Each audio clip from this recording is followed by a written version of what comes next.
오늘은 시편 19편 말씀을 통해서 주님의 임재란 무엇인가 라는 제목으로 하나님의 말씀을 함께 살펴보도록 하겠습니다. 우리나라는 지금 자유민주주의 체제를 공산주의 체제로 바꾸려는 세력으로 인해서 극심한 체제 전쟁 중에 있습니다. 그리고 대통령의 계엄으로 인해 지금까지 가려져 있던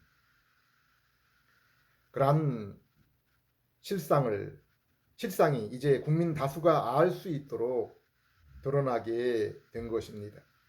우리나라는 지정학적으로도 중국, 북한과 같은 공산주의 체제의 최일선에 위치해 있습니다. 조선 왕정이 일제 침략으로 무너지고 36년을 지배한 일본 제국주의가 연합국에 의해 패배한 후 혼란한 이 나라에 자유민주주의의 뿌리를 내리게 한 분이 국부 이승만입니다. 그리고 박정희 대통령의 부국 강병으로 오늘날의 대한민국이 이르게 된 것입니다. 수십 년 전 아시아에서도 가장 가난한 나라였고 이름도 알려지지 않았던 나라였지만 지금은 세계 어느 나라에 내놓아도 결코 부끄럽거나 뒤지지 않는 자랑스러운 나라가 된 것입니다. 이러한 자유 대한민국이 종북 공산 세력의 그들의 사욕에 의해서 지금의 홍콩처럼 중국의 손아귀에 들어가기 직전의 상태에 이르게 된 것입니다. 이러한 나라의 위기에 광화문, 여의도 그리고 전국 곳곳에서 저항의 목소리를 높이는 사람들 대다수가 이 땅의 교회의 성도들인 것을 알 수 있습니다. 그들은 전 세계적으로 자유민주주의와 공산주의 체제 전쟁 속에서 자유민주주의 체제가 개인의 신앙의 자유를 보장해 주는 것을 알고 있기 때문입니다. 공산주의 체제는 유물론, 진화론에 바탕한 무신론 사상입니다. 그러나 자유민주주의 체제는 천부 인권의 그 사상에 뿌리를 두고 있습니다. 인간의 자유, 권리, 재산은 하나님이 주신 것으로 여기고 또한 이러한 이념은 인간이 하나님의 형상을 입었다는 성경 말씀에서 비롯된 것입니다. 이러한 국민 개개인이 참여하여 지도자를 세우는 자유민주주의 제도는 노예제도가 폐지되고 여성의 참정권까지 인정되기까지는 인류 역사에 있어서도 100여 년이 채 되지 않는 그러한 제도이며 이 체제는 인류 역사에 가장 완벽에 가까운 정치 제도라 그렇게 평가받기에 이르렀습니다.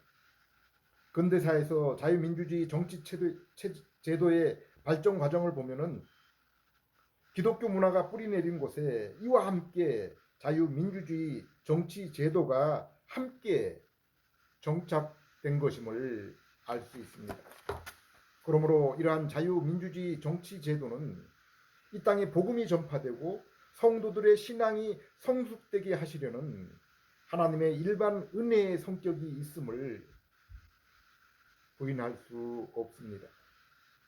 그러나 역사적으로 볼 때 잉글랜드의 크로멜, 제네바의 칼빈, 그리고 네덜란드의 카이퍼와 같은 그리스도인 통치자들이 그 나라에 세워졌지만은 그들이 꿈꾼 나라가 실현되지는 못했습니다.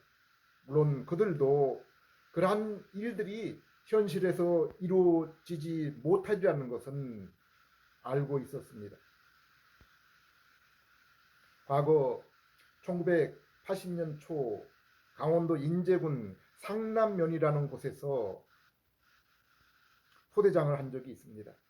가끔 소대원들과 정찰을 위해서 그 지역을 방문한 적이 있는데 그곳이 안식교인들이 집단을 이루어 사는 그러한 정착촌임을 알게 되었습니다. 성경의 어느 말씀보다 토요일 안식일 개념을 중요하게 생각했던 이들이었기 때문에 토요일은 일을 하기를 거부했고, 그래서 공무원이나 기업에서 근무할 수가 없어서 그곳에서 농사와 가축을 기르며 살았던 것입니다. 세상 환경이 그들이 가졌던 종교적 신념을 보장해주지 못했기 때문에 그들은 세상에서의 사회생활을 떠난 것입니다. 훌륭한 기독교 정치인 지도자가 자신이 속한 나라를 천국과 같은 자유, 정의, 평화의 나라로 이끌기를 원할지라도 사람 속에 근본적으로 거하고 있는 그 심성, 죄성이 변하지 않으면 결코 그러한 세상을 이룰 수가 없는 것입니다. 성경의 아담이 범죄 후 그 당시에 그 인간 사회를 한번 보십시오. 아직 세계는 인구가 팽창하지 않았고 인간의 육체의 상태도 건강하여 1000살까지 살았고 세상의 기후와 환경 또한 오염되지 않았던 그러한 상태에 있었습니다. 이웃의 땅과 재물을 빼앗지 않아도 넓은 땅, 기름진 땅이 눈앞에 무궁무진했습니다. 그럼에도 불구하고 그 세상에 폭력이 난무했고 힘 있는 자들이 여인을 독차지하고 그래야 도무지 하나님이 간섭하여 심판하지 않으시면은 하나님의 구원 계획이 이루어질 수 없는 세상이 되어 버렸습니다. 그리고 성경은 좋은 환경에도 건강한 육체에도 불구하고 그들을 심판하신 이유에 대해서 바로 그들의 마음이 죄로 인해서 어렸을 때부터 부패한 상태에 있었기 때문이라고 했습니다. 저는 개인적으로 제게 있어서 가장 소중한 시간은 그 누구에게도 방해를 받지 않고 성경을 읽는 그러한 시간입니다. 바쁜 일과 중에도 감사하게 그러한 시간을 보장받을 수 있어서 감사합니다. 일터에서도 아침에 1시간을 일하고 개인적으로 보장된 아침 식사 시간에 조용히 식당 한 구석에서 차 한 잔을 마시면서 스마트폰 성경을 천천히 읽으면서 좀 더 구체적인 내용은 스마트폰에서 제공하는 주석을 보면서 살펴봅니다. 골로새 3장 10절, 에베소 4장 24절을 보면은 죄로 인해 훼손된 하나님의 형상이 성자의 구속과 성령님의 중생을 통해 회복된 성도들은 하나님을 아는 지식에 눈을 뜨게 되며 의로움과 거룩함에 하나님의 성품을 지니게 된다고 했습니다. 물론 중생의 순간에 하나님의 형상이 완성이 되는 것이 아니라 씨가 심겨져서 점점 더 그리스도의 형상으로 자라나게 되는 것입니다. 예수님이 하나님에 대한 완전한 계시, 영광이신 것처럼 성도는 말씀을 통해 인성을 지니신 예수 그리스도에게께서 이르신 하나님의 그 지식과 하나님에 관한 그 지식과 인격에까지 자라나야 하는 것입니다. 성경은 죄인의 구원, 곧 구속을 위해 주신 책이며 그 구원을 위해서 하나님의 온전한 계시와 희생 제물로 보내신 예수 그리스도를 알고 믿어야 한다는 내용입니다. 구약 성경은 예수 그리스도에 관한 그림자와 모형이요 신약 성경은 실체입니다. 또한 예수 그리스도에 관한 사실을 믿기 위해서는 죄인인 인간, 곧 죄로 인해 하나님과의 관계가 끊어지고 영적으로 죽어 있는 그 심령이 성령님을 통해서 다시 살아나는 것이 필요합니다. 그리고 이러한 영적인 새 생명, 재창조는 성부 하나님이 영적으로 죽은 죄인을 살리기 위해서 성자 예수님이 인간의 몸을 입게 하시고 십자가에 달리신 그 복음을 들을 때 성령님을 통해서 일으키시는 것입니다. 그러므로 성도는 자신의 마음속에 믿음의 고백이 있기 전에 성령님이 먼저 그 믿음의 고백을 일으킬 능력, 곧 새 마음을 주신 것임을 믿음의 고백 뒤에 성경을 통해서 발견하게 되는 것입니다. 이것이 성경, 그리고 오거스틴과 같은 교부, 칼빈과 바빙크 같은 개혁주의 신학의 전통입니다. 그리고 개인적으로 성경을 읽을 때 성경의 어느 구절을 읽던 성부 하나님의 은혜와 택하심, 성자의 십자가 구속, 그리고 성령님의 중생과 구원을 이루심의 사실을 확인하게 되고, 그로 인해 구원의 기쁨과 확신, 그리고 성령님의 내주하심으로 인한 삼위 하나님의 인재를 경험하며 살아가게 되는 것입니다. 고린도후서 1장 20절 말씀에 하나님의 말씀, 약속은 아무리 많을지라도 그리스도 안에서 모두 이루어지는 것이며 성도는 아멘으로 동의함으로 이러한 것들을 믿음으로 받으며 그로 인해 하나님께 감사와 영광을 돌리게 된다고 했습니다. 성도에게 하나님의 말씀이 이해되고 경험이 되지 않으면 성도인 우리가 어떻게 그것을 받으며 그로 인해 하나님께 찬송과 영광을 돌릴 수 있겠습니까? 사람이 이 세상에서 마음에 맞는 친구, 그리고 아내와 함께 있는 것보다 더 큰 위로와 기쁨이 어디 있습니까? 직장 생활에서도 아무리 일이 힘들더라도 나를 인정해주는 마음에 맞는 상관과 동료들이 함께 한다면 힘든 일도 넉넉히 감당할 것입니다. 국가 또한 마찬가지입니다. 내가 원하는 자유민주주의 체제, 그리고 내 손으로 뽑은 지도자가 나를 다스린다면 우리가 국가와 그리고 그 정책에 대해서 무슨 불만이 있겠습니까?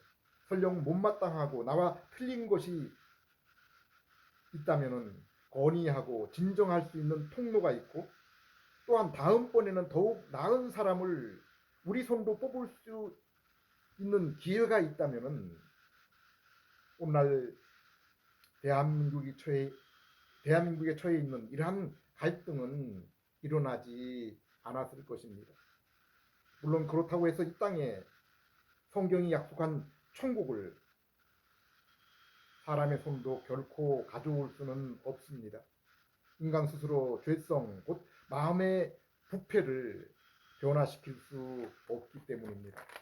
그러나 성도 개개인에게는 이미 그러한 천국이 이미 심령 속에서 이루어져 가고 있고, 예수님께서 재림하실 때 온 세상과 심령 속에 죄를 심판하실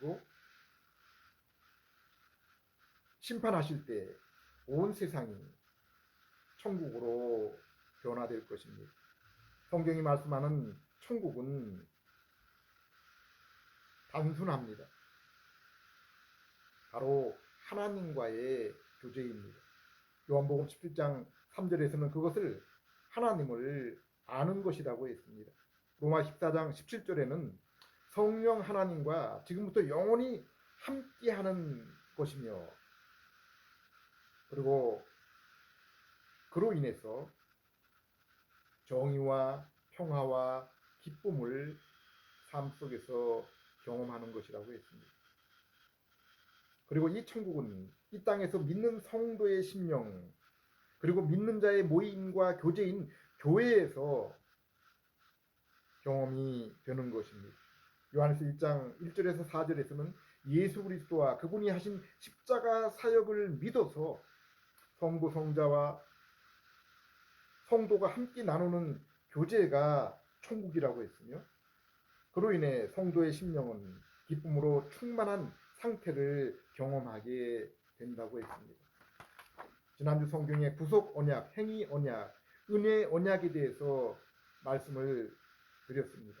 구속 언약은 삼위 하나님이 세상과 인간을 창조하시기 전에 이미 성자 하나님의 구속을 계획하시고 성령님의 중생 사역을 통해 믿음으로 택하신 죄인에게 구원이 이루어질 것을 약속하신 것입니다. 행위 언약은 생명나무와 선악과 나무를 에덴 동산에 두시고 하나님이 정하신 선과 악의 규정에 순종, 곧 선악과 나무의 열매를 먹지 않고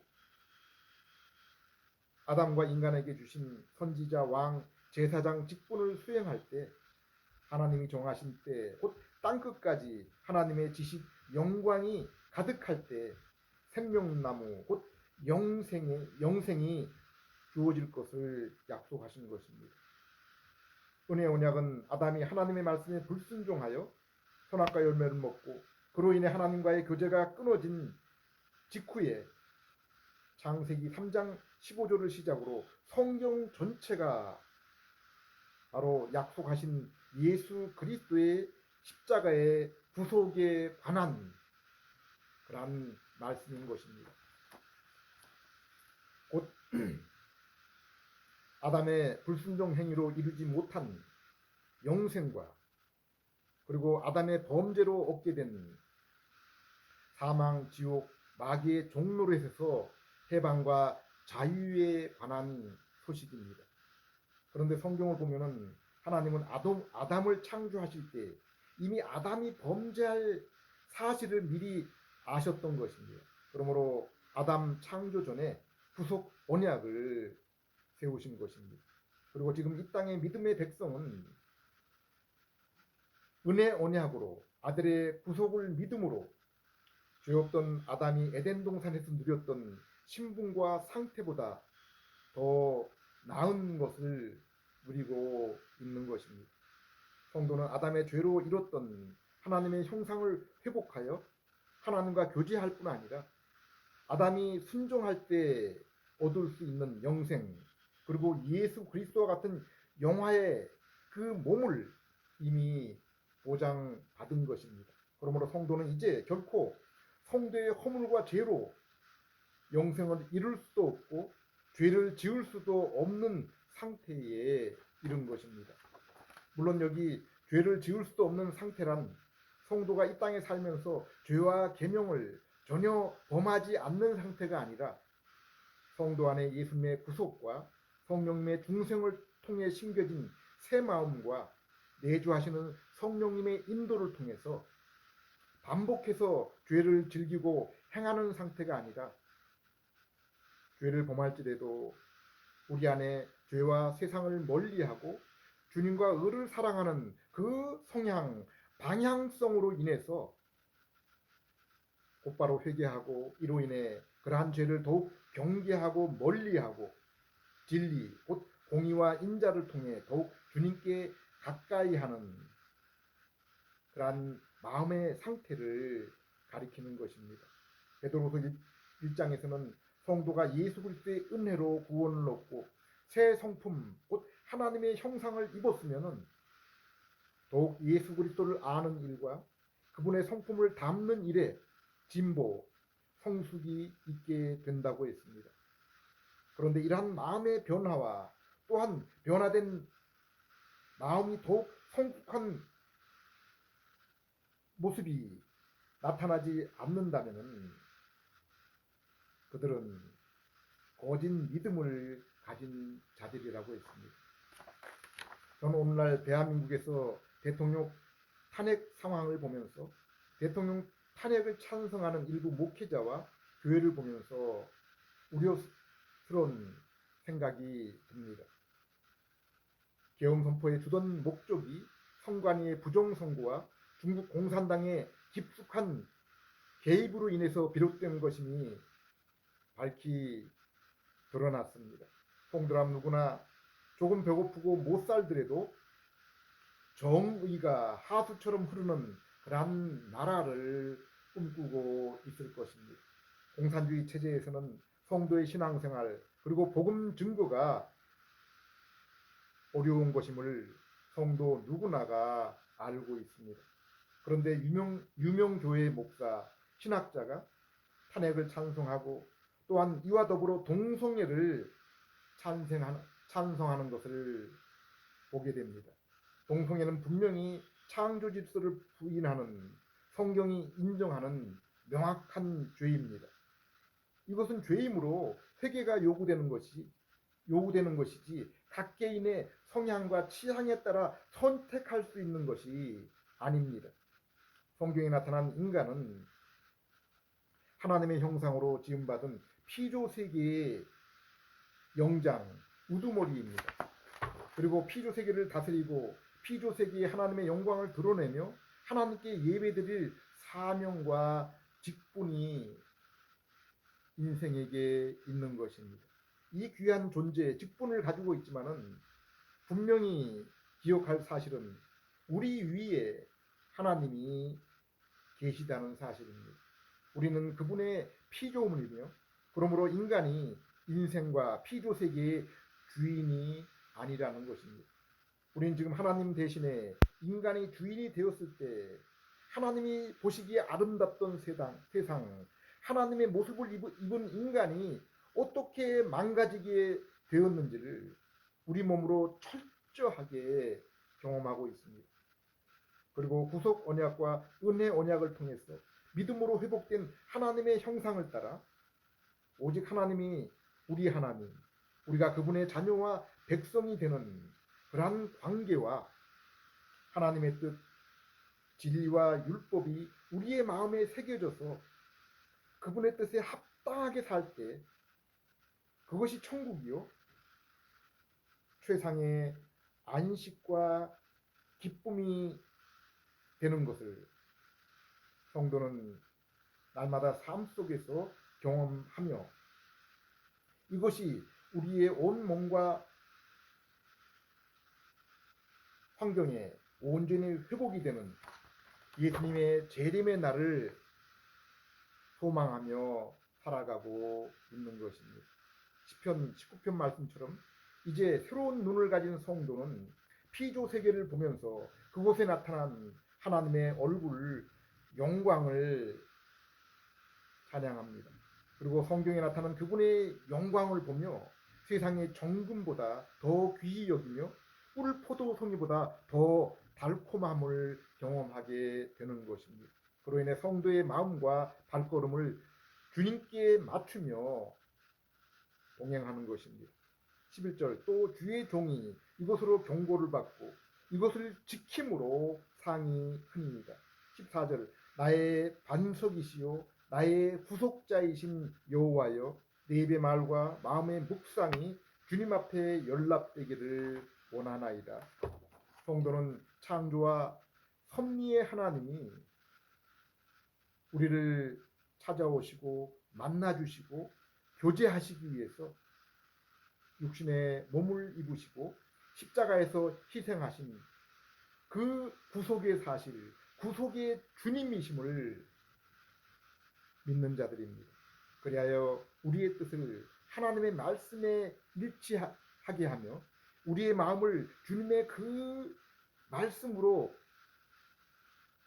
기뻐하게 하며 우리의 발걸음을 그분의 길에 순종하여 이 땅에서 하나님과의 교제,